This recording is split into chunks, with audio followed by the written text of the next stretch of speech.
तो मैंने कुदरत मेरा ख्याल रखती है ना, इसीलिए आपको भेजा है। और मैं निश्चितता में जीता हूँ कि यार मैं मौत को बहुत लाइक करता हूँ, मृत्यु को। मैं मृत्यु को एहसास करता हूँ। मेरे लिए मृत्यु एक सुहावना सा है, और मैं मृत्यु को फील करता हूँ यार, कभी भी आ सकती है। मैं उसके लिए रेडी रहता हूँ, मरने के लिए बहुत रेडी हूँ कि वो आए उससे पहले जी लो जिंदगी को। उसे आना ही आना है, लेकिन बचा के मत रखो। वो कभी भी आ सकती है, बिन बुलाए कभी भी दस्तक देगी, और कई बार ऐसा दस्तक देगी कि पता भी नहीं चलेगा कि हम मर गए। इतना अनसर्टेन है ये जीवन कि हमें खुद पता ही नहीं है कि हम मर गए। अभी आप बैठे, मैं बैठा हूं, पता है, लेकिन हम मर गए ये भी नहीं पता चला। एकदम से भूकंप आया, छत गिर गई, पता चला। एकदम से एक्सीडेंट हुआ, गए, हार्ट अटैक हुआ, पता ही नहीं चला। सोते ही रह गए, कुछ पता ही नहीं चलता। इतनी अनिश्चित है ये दुनिया। तो हम किसी चीज को, कई बार लोगों को मृत्यु का भय नहीं होता। मैंने ऐसा ऑब्जर्व किया है कि जिन लोगों को मानसिक विकार होते हैं, हाँ, हम उन्हें विकार कह रहे हैं, ये भी एक अजीब अवस्था है। मतलब क्या ही बोले, परेशान है लोग। जिनको ये ना बोलना चाहिए। विकार होगा ना, वो मारने से नहीं डरेंगे। उनको पता है क्या, वो तो ये चाहते हैं कि कभी तो मृत्यु मिल जाए। उनको तो मृत्यु से प्रेम है नहीं, वो मिल जाए ना, कि ये दुख इतना ना गंदा है कि वो उससे असली अच्छा है नहीं है, कि वो ज्ञान नहीं है, वो डिप्रेशन है। हाँ, वो डिप्रेशन अवसाद वही की ना कि अवस्था है। उन लोगों को ना, वो डिप्रेस लोगों को तो मृत्यु का भय नहीं है। हाँ, वो तो उनको नहीं चाहते होता, हैं वो कि प्लेजर नहीं है ना, हाँ, तो वो तो खत्म हो जाएंगे। वो उनकी जिंदगी में खुशियां वो खत्म। अध्यात्म उच्चतम शिखर है, डिप्रेशन सबसे निम्नतम शिखर है। दोनों में भय नहीं है। हाँ, मतलब ऊंचाई पे भी कोई भय नहीं है और नीचे होने पे भी कोई भय नहीं है। हाँ, भय बीच में रहता है। हाँ, हाँ, हाँ, कंफ्यूजन तो बीच में ही आता है ना। हाँ। डवाडोल। तो डिप्रेस लोगों को मृत्यु से इतना ही बिल्कुल मतलब सब कुछ ना ना ना ना, क्योंकि देखो उनको मृत्यु इतनी अति प्रिय कैसे हो जाती है? उनको उनको लगता प्रिय है तभी तो मर प्रिय गए ना। नहीं है वो, अति सबसे प्रिय ज्यादा होगी। अति प्रिय भी नहीं है वो, एहसास नहीं है। मृत्यु उनको मुक्ति का ही मार्ग लगता है यार। उनको प्लेजर नहीं है जिंदगी में, जीना उनके लिए बहुत मुश्किल है। तो उन्हें लगता है कि इससे छूटने का एक ही तरीका है मृत्यु। लेकिन अंत में यही होना, आप कुछ भी कर लो, मर तो जाना ही। हाँ, मर जाना, लेकिन इसी एहसास को अपने जीवन में अप्लाई करो और जियो मस्ती से। वो है असली ज्ञान। ये नहीं है कि सबको मरना ही नो है नो तो नो, वो तो निरस हो गए, वो नहीं है। आज ही खत्म। जब ये सत्य हमें ना रंगीन बना दे, जीवन में रस घोल दे, वो कहते हैं ना, जब कबीर पर ये फैसला किसने किया कि रस घुला हुआ जीवन ही बेस्ट है, और वो निरस नहीं है ना, प्रकृति टाटा बाय बाय कर दिया अपने जीवन को? प्रकृति निरस नहीं हो सकती। कैसे? कृष्ण सत्य के बाद युद्ध भी करते हैं, रासलीला भी करते हैं, रंगीन है ना। अब कबीर दोहे गाते हैं, मस्त है ना। कबीर मीरा भजन करती हैं, लता गाती हैं, सचिन क्रिकेट खेलते हैं। तो जो सत्य को जान लिया, फिर प्रकृति उसके माध्यम से फिर खेल खेलती है। तो खेल खेल रहा है ना, वो खेल ही नहीं है जो कह रहा है। सब निर्धारित होता है क्या? हाँ, सब पहले से ही पूर्ण? हाँ, सब कुछ। ये बहुत उच्चतम अवस्था की बात है कि प्रकृति नियति का सिद्धांत है, ये नियतिवाद, नियति सब कुछ जानती पहले से ही निर्धारित है। ये पूर्ण समर्पण में ही संभव है, वरना ये सिर्फ पर हम तो अपने आप चीजें बदल भी लेते हैं ना। वो हम बदल कुछ नहीं रहे, वो भी निर्धारित है। वो भी निर्धारित है। हम जो बदल रहे हैं, हमारी स्वतंत्रता एक सीमा तक है, उसके बाद हम कुछ नहीं बदल सकते। भी बदलाव एक समय सीमा तक है, लेकिन वो हायर जो नियति है ना, वो हायर तक भी बदलाव हो रहा है, वो भी तो नियति का ही परिणाम है। भी हम जो बदलने की कोशिश कर रहे हैं, वो सिर्फ हमारा एक भ्रम है, लेकिन असली में तो कुछ बदल ही नहीं रहा है। सिकंदर ने कुछ नहीं बदल पाया, भ्रम में जिया। बदल कुछ नहीं पाएंगे, लेकिन फिर भी क्या कि प्रकृति चाहती है यार मानवता की रक्षा। फिर मानवता का कंसेप्ट आता है कि यार बस जियो और जीने दो, वसुदेव कुटुंबकम।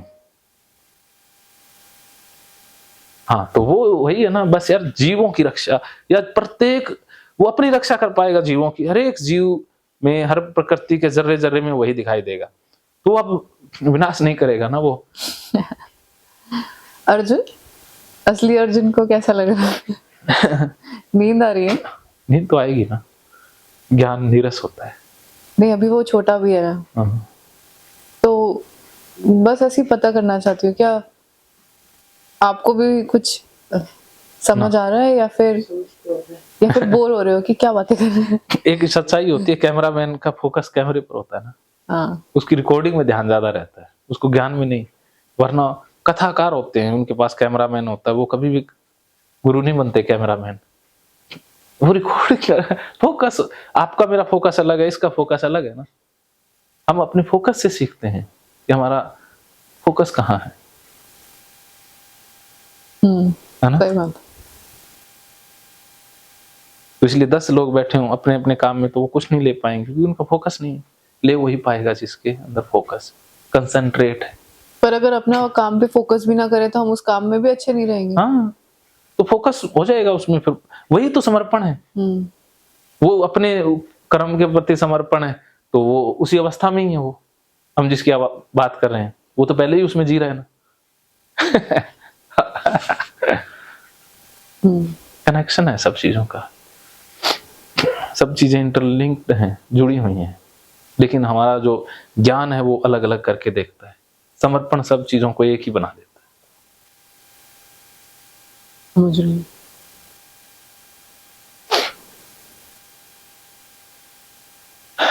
हाँ, ये सवाल रह गया था कि कुदरत ये सब कैसे करवाती है हम लोगों से।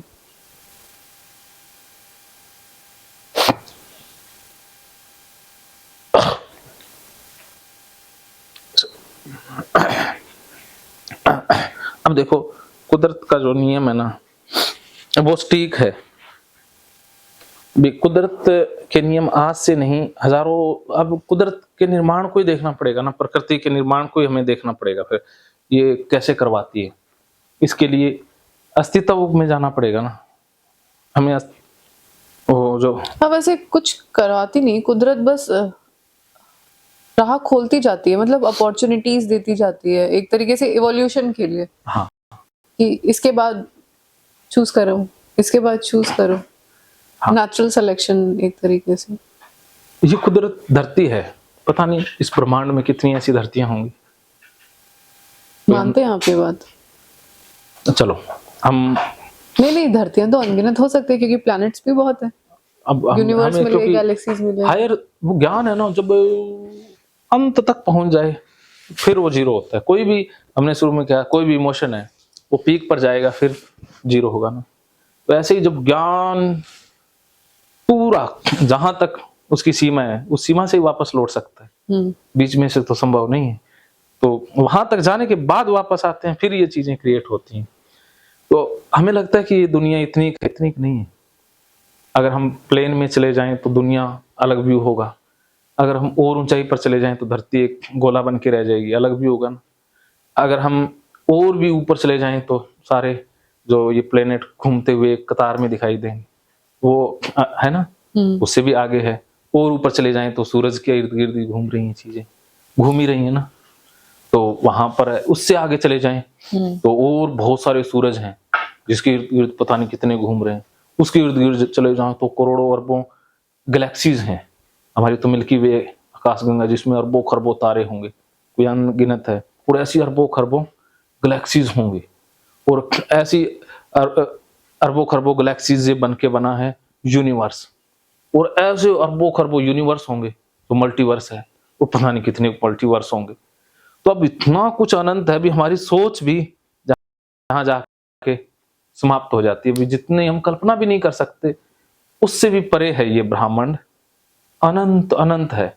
जब ये अनंत है इतना, और इस अनंत में किसी को कोई फर्क नहीं पड़ रहा, पता नहीं कितनी गैलेक्सियां रोज मिटती हैं, कितने सूरज रोज ब्लैक होल में जा रहे हैं, ये हमारी धरती है, पता नहीं कब समाप्त हो जाए। तो जब धरती का कोई अस्तित्व नहीं, हमारे सूरज का कोई अस्तित्व नहीं, जब मिल्की वे आकाश गंगा का कोई अस्तित्व नहीं, इस यूनिवर्स का भी कोई अस्तित्व नहीं, तो जब किसी का अस्तित्व ही नहीं, तो एक छोटे से इंसान जिसका कोई अस्तित्व ही नहीं, वो क्या अपने आप को समझ सकता है? कहाँ उसकी चलनी है? क्या वो कहते ना हम कर रहे हैं, क्या कर देगा? वो कुछ कर ही नहीं पा रहा है ना। वो तो भरम है कि मैंने ये कर दिया, 2-4 मकान बना दिए, क्या बना दिया?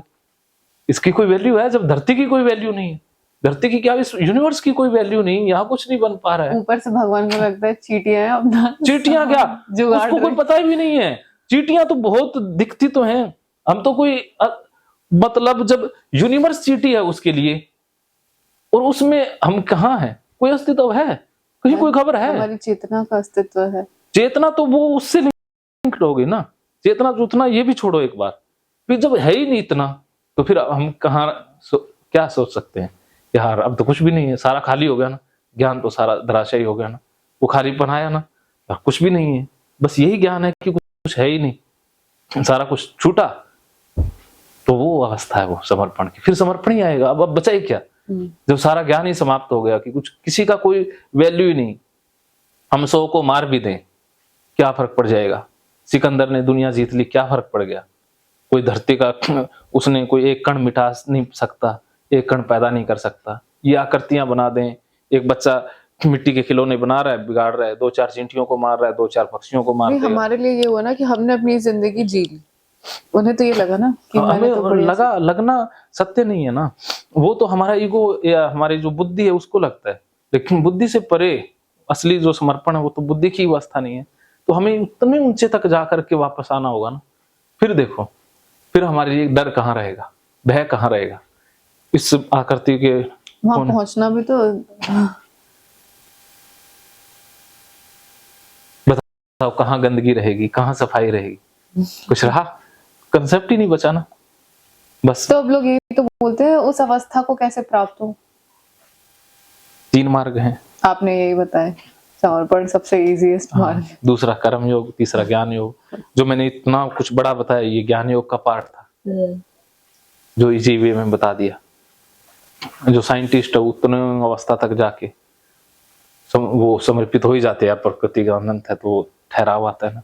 फिर क्या है कि अंदर की जो वृत्तियां हैं वो शांत हो जाती हैं, वो जान करके यार कुछ नहीं है, वो कुछ भी हो सकता है। जब धरती का कोई पल का भरोसा नहीं है तो मेरा तेरा क्या भरोसा है, तो क्यों इतना मैं करना, क्यों इतना है करना, क्यों इतना बीच चिल्लाना, क्यों किसी को परेशान करना है। जी लो 2 दिन, पता नहीं 2 दिन मिले हैं, 2 क्षण मिले हैं, जी लो मजे से, बस जीने दो, जी लो, बस अच्छा करो, मजा करो, बस आनंद परम धर्म, तो आनंद ही सबसे उच्चतम, वो आनंद में जियो बस। पर अगर हम हमेशा समर्पण में जिए, तो जैसे कुछ लोग हमारे साथ जो क्रिमिनल एक्टिविटी कर देते हैं, तो उस माफ तो किसी को नहीं तो क्या उनको ऐसे, तो फिर वो दूसरों के साथ भी करेंगे, या फिर आगे चल के लोगों को यही संदेश जाएगा कि हाँ कुछ भी कर लो, वो तो माफ कर देते हैं। ये बुज़दिलों का काम होता है। समर्पण में पहली बात तो बुरा होगा नहीं। जो बुद्ध है क्या उसका कोई बुरा कर सकता है क्या? नानक है, निर्भय है ना व्यक्ति, उसका कोई कुछ नहीं बिगाड़ सकता।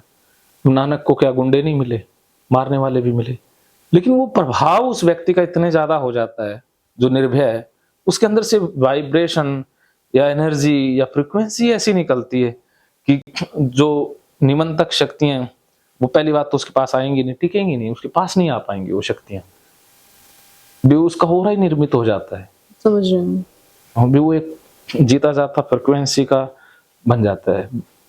तो अब उसको वो जहां जाएगा वहां पर बुद्धम शरणम गच्छामि, उसके शरणागति अपने आप आती जाएगी ना, क्योंकि उसके पास ज्यादा एनर्जी है। तो डाउन एनर्जी वाले बंदे उसके पास टिक नहीं पाएंगे, फिर भी आ गया तो उसको कोई भय नहीं है। तो ऐसे बंदे नहीं, लेकिन फिर भी अगर किसी ने कर दिया आपके साथ कोई बुरा, दिक्कत नहीं, तो क्या करेंगे आप? वो अपने आप को बलिदान या शहीद हो जाएंगे, लेकिन वो मरना प्रकृति, वो मरना एक नया अध्याय शुरू करेगा। जैसे मान लीजिए, जैसे जिन इसमें एक ये औरतों पे कोई एसिड अटैक करता है, हाँ। तो क्या वो माफ कर दे अपने ना एसिड ना अटैक करके? ना ना, वो तो नहीं क्या करना, करे? वो आवाज उठाए। देखो निर्भय होना होगा अपने परिवार की, या जो मरना, किसी ने अटैक किया तो देखो कृष्ण गीता में यही तो कहते हैं कि अपने अधिकार के लिए, रक्षा के लिए हथियार तो उठाना ही, आप हथियार उठाओ, जितना वो कहते हैं ना कर्म करते जाओ, जितना आप कर सकते हो ना उतना करो, जो कर सकते हो वो करो, अपनी आत्मरक्षा, अपनी मानवता की रक्षा के लिए। तो इसका मतलब ये डिसाइड करना कि हमें माफ करना है या नहीं, ना स्वीकार लड़ना करना है, लड़ना तो है, ये तब फैसला होगा जब आप उसे मानवता के स्तर पर हाँ, जब आप उस अवस्था में कि ये गंदा किया है तो हाँ, इसके लिए माफी नहीं है ना, फिर आपका जो करोगे ना उसमें शक्ति होगी, फिर आप जो करोगे उसमें हजारों हाथ, प्रकृति के हाथ है ना, क्योंकि प्रकृति के बंदे हो तो आप अकेले नहीं हो, प्रकृति साथ होगी ना, फिर बदलाव आता है।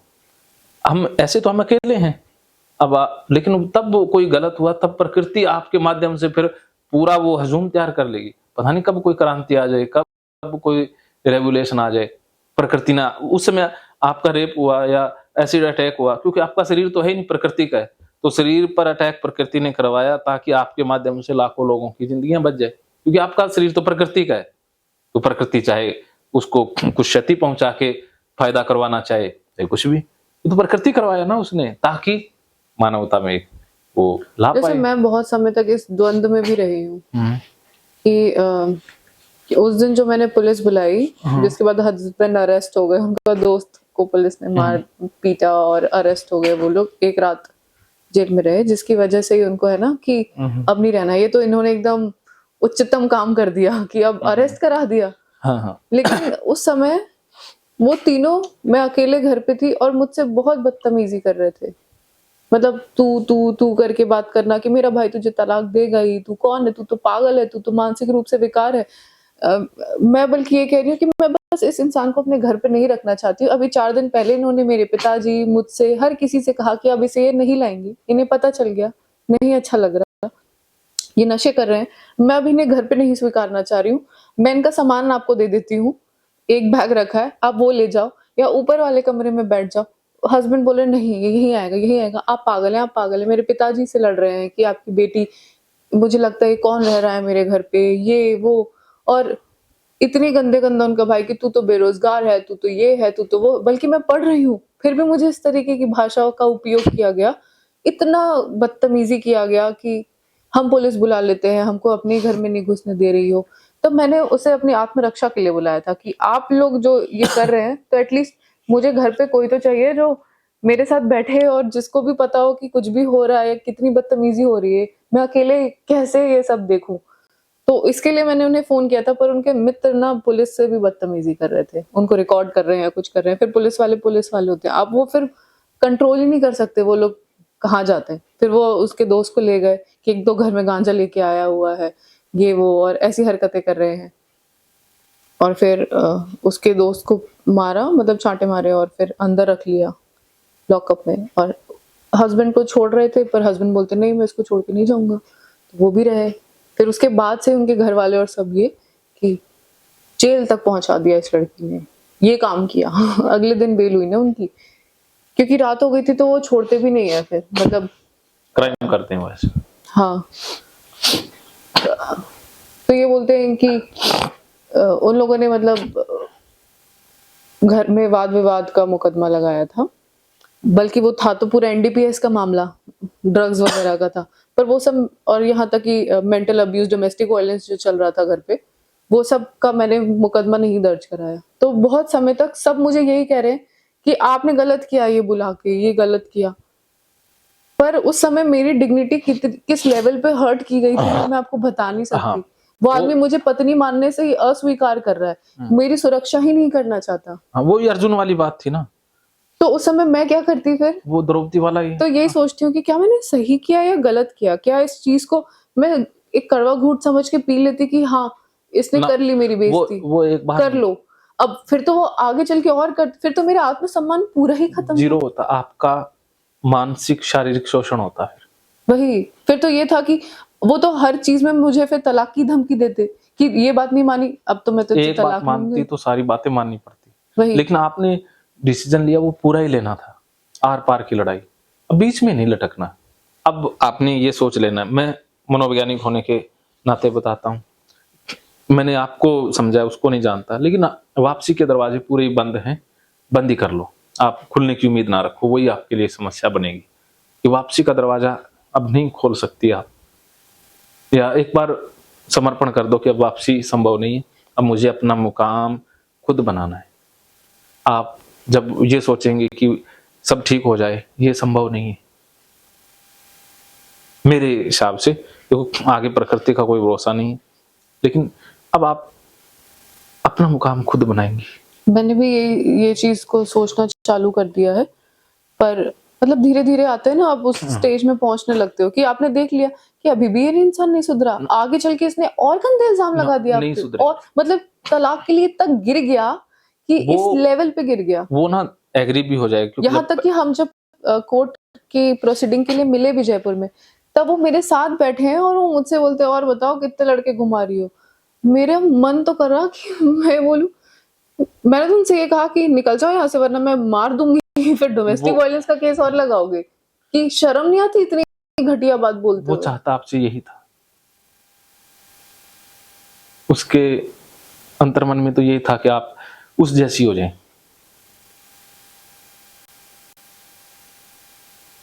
लेकिन मतलब इतना गंदा कैसे बोल सकते, फिर माफी मांगते हैं, सॉरी सॉरी मैं तो बस ऐसे ही। तुम्हें को तमीज नहीं है कि किसी इंसान से कैसे मिल रहे हैं, क्या मिल रहे हैं, क्या बोल अब रहे क्या है कि हैं। वो एग्री इसलिए करेगा क्योंकि जब कोर्ट उस पे जमाना लगाएगा, फाइन लगाएगा आर्थिक रूप से, तब वो कहेगा कि आ जाओ, तो आपने वापस नहीं जाना है। क्योंकि एक बार वो जो झुकेगा ना प्रेशर से, लेकिन आगे फिर उससे भी ज्यादा बुरा सलूक होगा। तो इसलिए अब एक बार फैसला कर लिया तो उसे पूरा करके ही छोड़ो, फिर अपना जीवन दोबारा स्टार्ट करो। एक इंसान के कारण आपका जीवन नहीं रुकेगा। हाँ मतलब वो जिस जिस निम्न स्तर के है ना, मैं वैसे गिर ही नहीं सकती, पता है मैं उस टाइप की गिरी हुई इंसान ही नहीं हूँ। वो उनका पूरा परिवार ही, मतलब अपने अब बेटे की गलतियां छुपाने के लिए हाँ, एक दूसरे के घर की बेटी के ऊपर कितने घटिया इल्जाम लगा रहे हैं। वो उन लोगों में शर्म ही नहीं है। दोबारा गई तो आप पर कोई ना कोई ऐसा इल्जाम लगा देंगे, फिर वो आप दोषी पाए जाएंगे। वही तो इसलिए उन लोगों की मास्टर वो जो होता है ना खतरनाक दिमाग का कोई भरोसा नहीं, किस लेवल तक वो आपको कर सकते हैं। इसीलिए मतलब मेरे हस्बैंड गए हैं अपने दोस्तों के साथ दिल्ली, वहां पे मुझसे कह रहे हैं आप भी चलो। मैंने मना कर दिया कि नहीं मुझे पढ़ना है। तो अब उनका दोस्त रात में पार्टी करने जा रहा है अपने उन्हीं के भाई के साथ, वहां ड्रग्स ड्रग्स लेते, वैसी पार्टीज नहीं होती है जो थोड़ी क्लब वाली। अब मेरे हस्बैंड मुझसे कह रहे हैं कि आपको जाना है इन दोनों के साथ तो आप चले जाओ, मजा ही आएगा। मैंने कहा कि यार मैं कंफर्टेबल ही नहीं हूँ उस इंसान के साथ, आप कैसे कह सकते हो कि मैं उसके साथ वो अकेले भेजना चाहता था आपको, खुद नहीं जा रहा हाँ हूँ देवर आप। के साथ भी। वो तो बाहर गए हुए थे तो वो ये चाहते थे कि मित्रता बढ़े तो ये इनको घर में रहने दें। अब आप ये सोचिए जिस चीज में मैं कंफर्टेबल ही नहीं हूँ, वो मेरा स्तर ही नहीं समझ रहे कि मैं कंफर्टेबल ही नहीं हूँ एक लड़के के साथ, तो मैं ये सब चीजें कहाँ से करूंगी। मतलब क्यों उनके साथ कुछ पार्टी वार्टी भी करूं, मुझे करनी ही नहीं है उनके साथ, कुछ भी मतलब नहीं है मुझे उसको घर पे नहीं रखना। वो ये चीज समझ ही नहीं रहे। चलो छोड़ो उनको। फिर उनके जाने के बाद वो आए भी नहीं, उससे पहले ही मैं घर आ गई क्योंकि ये लोग रात में नशे करके आए थे। अब सोचिए वो नशे करके वो लड़का उसी सेम रूम वहां पे सेम फ्लोर पे ही सो रहा है। कल को कुछ हो जाए मेरे साथ, मेरे हस्बैंड नहीं है घर पे, वो कुछ भी करे, मेरे पति जब उसको इतना मान रहे हैं, मैं कुछ बोलूं कि इन्होंने मेरे साथ ऐसा किया हो तो वो भी नहीं ना ना ना मानेंगे ना, ना। वो आपकी गलती निकालेंगे। वही और आपको क्या है कि वो सारा न चाहते हुए भी कि मेरे हमेशा के लिए, हस्बैंड नहीं आए ना, उससे पहले ही फिर मैं घर भी चले गई थी अपने। वो क्या है कि फिर वो कंटिन्यू चलता, वो आपका शोषण होता और आप हमेशा आपके साथ चलता और वही चलता रहता। फिर वो इंसान फैसला ही नहीं कर पा रहे कि उनको, उनसे मैं पूछ भी रही हूँ आपको इनके साथ रहना है मेरे साथ रहना, आप डिसाइड करो। बोलते मैं तो चाहता हूँ कि सब मिल प्रेम से रहें सब। मैं कहा सब प्रेम से, कई बार फैसला लेना पड़ता है जब बीवी तैयार नहीं है। तो आपके लिए मैं ज्यादा जरूरी हूँ या वो, तो देखो बोलते आप ही ज्यादा जरूरी है, पर मैं हूँ लेकिन फैसले आपके, मतलब हरकतें आपकी उनके पक्ष की रहती हैं। फिर कैसे होगा ये। जो अच्छा पति नहीं है तो उसको छोड़ देना बेहतर है ना। आपको एक पति चाहिए था, एक वो नहीं चाहिए ना, तो इसलिए पति उसके अंदर एक पति वाला गुण नहीं है, तो वो आपको स्वीकार करना होगा। हाँ पति का गुण नहीं है। उस वो एक छोड़ो, क्योंकि क्यों किसी के कैरेक्टर पर हमने जाना, हमने अपना बचाव करना है। हम्म।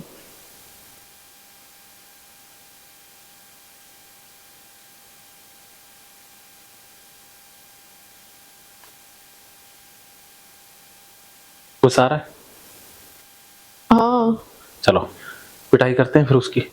क्या ही करेंगे बेटा, वो वैसे इतना मरा मरा है।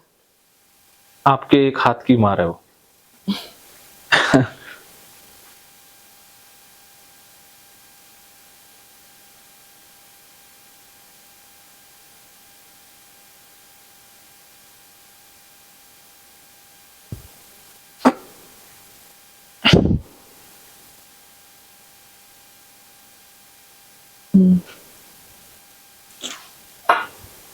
अब आगे क्या करना है।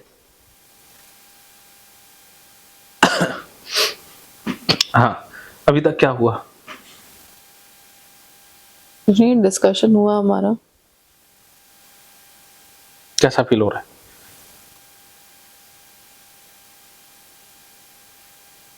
ठीक है, सही फील हो रहा है, ऐसा तो होता ही है। अभी फ़िलहाल मुझे मतलब यही ना